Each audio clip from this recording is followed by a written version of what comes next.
Hello student, कैसे हैं आप सब। स्वागत है आपके अपने यूट्यूब चैनल आर के मैथ जीनियस। आज जो हम 8.1 एक्सरसाइज का क्वेश्चन नंबर 8 करेंगे। Question number 8 is A B C D is a rectangle in which diagonal A C bisect angle A has angle C. Show that number 1 A B C D is a square and second is diagonal B D bisect angle B has well as angle D. तो आपको जो है हमें जो है A B C D का rectangle दिया है और उसका डायगोनल ए सी जो है एंगल ए और एंगल सी को बाइसेक्ट कर रहा है, जिसका मतलब है angle 1 is equal to angle 2। तो ये ए पॉइंट है, तो angle 1 is equal to angle 2 B और सी और ये डी, और एंगल सी को भी बाइसेक्ट कर रहा है, जिसका मतलब एंगल 3 और एंगल 4 भी आपको जो है गिवन में आ गया। तो आपको प्रूव क्या करना है, ए बी सी डी जो आपके पास जो एक स्क्वायर है, तो ए बी सी डी आपको एक स्क्वायर बनाना है, क्योंकि ए बी सी डी जो आपको रेक्टेंगल गिवन है। सेकंड पार्ट में diagonal B D bisect angle B has well as angle D. तो डायगोनल बी डी जो है आपके पास एंगल बी और एंगल सी को बाइसेक्ट कर रहा है, जैसे आपको जो है गिवन में दिया कि एंगल ए और सी को डायगोनल ए सी बाइसेक्ट कर रहा है, तो आपने प्रूव करना है एंगल बी डी डायगोनल जो है एंगल बी और एंगल सी को भी बाइसेक्ट कर रहा है। तो इसमें सबसे पहले गिवन में हम लिखेंगे कि आपके पास जो है एक रेक्टेंगल है, तो गिवन लिखेंगे A B C D is a rectangle, A B C D is a rectangle in which diagonal AC bisect angle A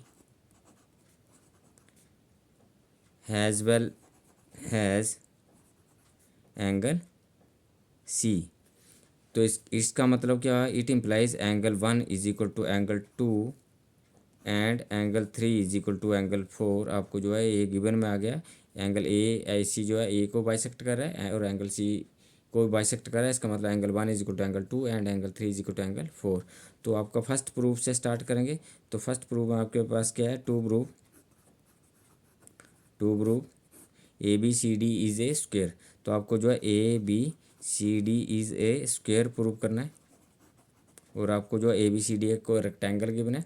अगर आप जो है इसकी एडजेसेंट पेयर को अगर इक्वल कर लेंगे, तो रेक्टेंगल में अपोजिट पेयर जो आपके पास इक्वल होते हैं, और अगर एडजेसेंट साइड इक्वल नहीं होती, अगर आपको एडजेसेंट मतलब ए डी जो है सी डी के इक्वल प्रूव कर दो, जहाँ फिर ए बी को बी सी के इक्वल प्रूव कर दो, तो आपको इसमें जो है आप स्क्वायर इसको बना सकते हैं। तो हम जो है ए डी जो है सी डी के इक्वल प्रूव करेंगे, तो हम लिखेंगे in triangle A C D. तो प्रूफ में हम लिखेंगे proof in triangle A C D triangle में तो हमारे पास क्या है, एंगल ए जो है एंगल सी के इक्वल है, angle A is equal to जो है एंगल सी के इक्वल है, क्योंकि रेक्टेंगल के एंगल जो all the angles are 90 degree. तो एंगल ए जो है एंगल सी के इक्वल होगा। इसका मतलब एंगल ए जो है एंगल सी के इक्वल होगा। It means half of A is equal to half of C के भी इक्वल होगा। इट इम्प्लाइज हम लिखेंगे यहाँ पे half of A is equal to जो है हाफ ऑफ जो है सी के भी इक्वल होगा। अगर half of A is equal to half of C के इक्वल होगा, इसका मतलब क्या हो गया, तो इसका मतलब एंगल 1 2 के इक्वल है, 3 4 के इक्वल है, और ए जो है सी के इक्वल है, और half of A is equal to half of C के भी इक्वल होगा। Half of A is equal to half of C के भी इक्वल होगा। इसका मतलब एंगल 2 जो है एंगल 3 के इक्वल होगा। इट इम्प्लाइज हम लिखेंगे यहाँ पे angle 2 is equal to angle 3 के इक्वल हो गया। अगर एंगल 2 जो है एंगल 3 के इक्वल हो गया, तो एंगल 2 और 3 के ऑपोजिट साइड, तो हम एंगल 2 और 3 के ऑपोजिट साइड देखते हैं। हमारे पास क्या है, एंगल 2 है और एंगल 3 है, इसकी ऑपोजिट साइड क्या है, एंगल 3 के ऑपोजिट साइड ए डी है और एंगल 2 के ऑपोजिट साइड जो है सी डी है। तो ए डी जो है सी डी के इक्वल होगा। क्यों होगा, क्योंकि opposite side of the equal angle are equal. तो इसका मतलब है 2 और 3 के ऑपोजिट साइड ए डी और सी डी को हम इक्वल लिख सकते हैं। इसका मतलब ये हो गया कि it implies A D is equal to जो है सी डी हो गया। रीज़न क्या है, because opposite side of equal angle, opposite side of equal angle are equal. जो आपके पास ऑपोजिट साइड होते हैं, इक्वल एंगल होते हैं, उनके ऑपोजिट साइड क्या होते हैं, इक्वल होते हैं। ए बी जो है सी डी के इक्वल हो गया। Therefore in a rectangle. अब हम इसमें क्या लिखेंगे, अगर ये ऑपोजिट जो है साइड इक्वल हो गया, इसका मतलब ये हो गया if in a rectangle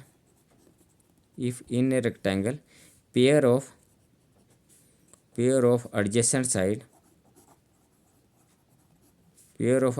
sides are equal, तो आपके पास ए डी जो है सी डी, ए डी जो है ए डी और सी डी जो एडजेसेंट साइड है और pair of adjacent side are equal, therefore it is a square, it is a square.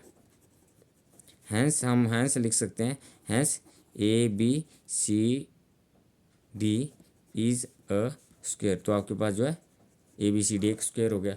अगर आपने रेक्टेंगल की जो एडजेसेंट पेयर है अगर उसको इक्वल प्रूव कर दिया तो ए बी सी डी आपके पास क्या जो है स्क्वेयर हो गया। तो हमने ए डी जो है सी डी के इक्वल प्रूव कर दिया तो एडजेसेंट साइड इक्वल हो गई, तो ऑल द साइड इक्वल हो गई, तो ये आपके पास जो है ए बी सी डी आपके पास स्क्वेयर हो गया। सेकंड पार्ट हम इसमें लिखेंगे, अब सेकंड पार्ट का प्रूफ लिखेंगे। सेकंड पार्ट में ये हमें क्वेश्चन क्या है,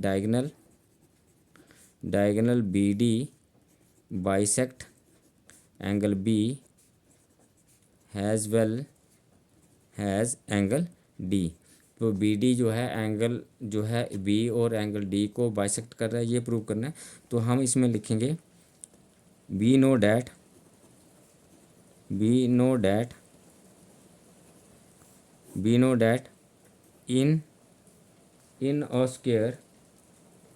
इन अ स्क्वायर